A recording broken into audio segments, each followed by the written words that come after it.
I will tell you what I saw. I will tell you once, in the order it happened, and I will not tell it again. You have your recording instruments running. That is correct. I would prefer a record exists somewhere, even if it is sealed the moment this session closes. My name is Karen Voss. I held the rank of Signals Third Officer aboard the Verath Combine reconnaissance vessel designated the Unasked Question.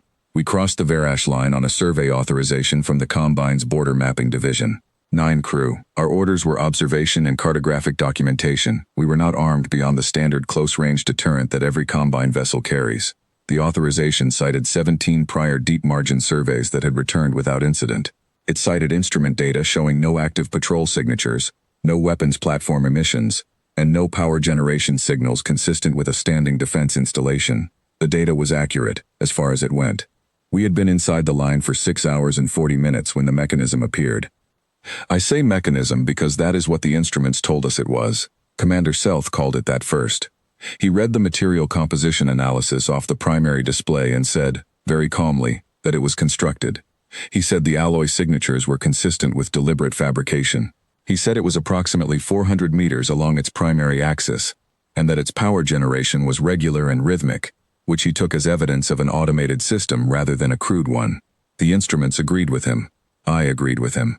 We were all looking at the same data, and it told us the same thing. This was a machine, and machines operate on instructions, and if we could determine what it was instructed to do, we could determine what it would do to us. I want to be clear about that. We were not ignorant. We were not reckless. We were applying the standard analytical framework that the Combine's survey doctrine had used for 240 years, across 1,100 border crossings. We looked at the mechanism, and we saw a mechanism, and we tried to understand its parameters. Commander Selth ordered us to hold position and begin passive observation. He was following doctrine. We held position for 11 minutes. Then it moved. I am not going to describe what happened to the crew in detail. The record will have the hull stress logs and the internal sensor data, and those will tell you more precisely than I can what the mechanism did and in what sequence. What I will tell you is that by the end of the second hour I was alone in the signals bay, and that I was alone because I had not moved. I had not transmitted. I had not activated any active scan array. I had shut off my station's power draw to the minimum required to keep the life support in that compartment running, and I had sat very still in my chair, and I had watched the mechanism work through the rest of the ship on my passive display. I want to be precise about this as well. The mechanism was methodical. It was not frantic. It was not random. It addressed each section of the ship in turn, and it was thorough, and it did not skip anything. By the end of the second hour, it had addressed 7 of the 9 crew stations. I was the 8th station. The signals bay was the last compartment on the secondary hull axis. It stopped. I watched it stop on my passive display. I did not understand what I was seeing at first. I thought perhaps the mechanism had finished its current operating sequence and was resetting. I thought perhaps I had successfully concealed my power draw below whatever threshold it used to identify active systems. Both of those are reasonable hypotheses. I held them simultaneously for approximately 4 minutes while the mechanism remained stationary 17 meters from the signals bay hull. Then it withdrew.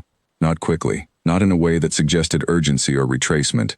It withdrew at the same measured speed at which it had moved through the rest of the ship, methodical in departure as it had been in everything else. I watched it clear the hull sensors. I watched it move back along the route it had come from. I watched it diminish on the passive display, until the instruments could no longer resolve it. There was no sound. There was no vibration in the hull. The life support in the signals bay ran at its minimum cycle, and I could hear the ventilation, and that was all I could hear. I sat in my chair with my hands flat on the console, and I watched an empty passive display for another 40 minutes before I moved. I want you to understand what I thought in those 40 minutes. I thought I had survived because I had hidden well enough. I thought the mechanism had a detection threshold, and I had fallen below it. I found that hypothesis comfortable. I held it carefully for the entire time it took me to reach the escape pod, and for the 17 hours of transit back to the Verash Line, and for most of the 3 days I spent in the border station's medical annex before this debrief. I stopped holding it yesterday evening. I stopped holding it because I went back through my passive sensor logs from the signals bay. I have reviewed them 4 times now. The mechanism's approach was documented in full. Its methodology was documented in full. And what the logs show, very clearly, is that when the mechanism reached the secondary hull axis, its active scan rate increased. Not decreased, increased. It resolved the signals bay to a finer degree than it had resolved any other compartment on the ship.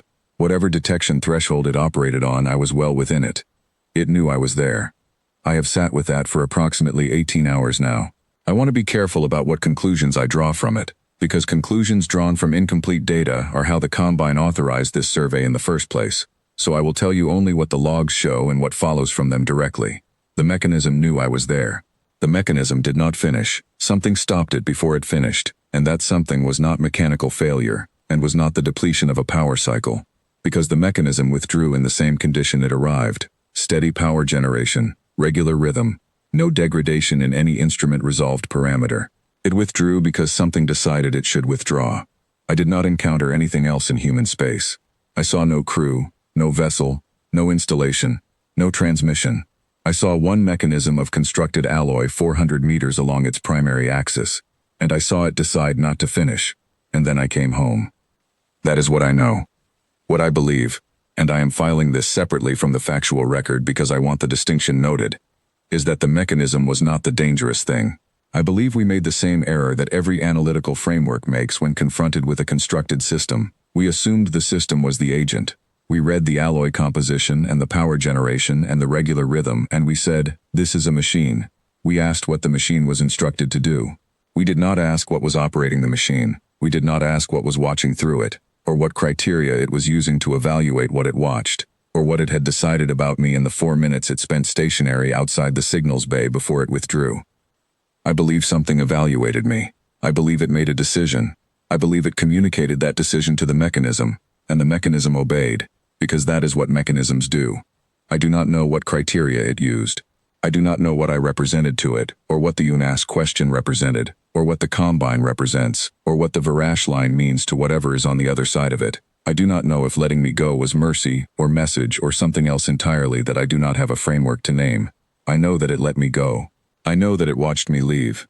And I know that nothing in our survey doctrine, in our instrument analysis, in our 240 years of border-crossing methodology, prepared us to ask whether the mechanism we were studying was being operated by something that was simultaneously studying us.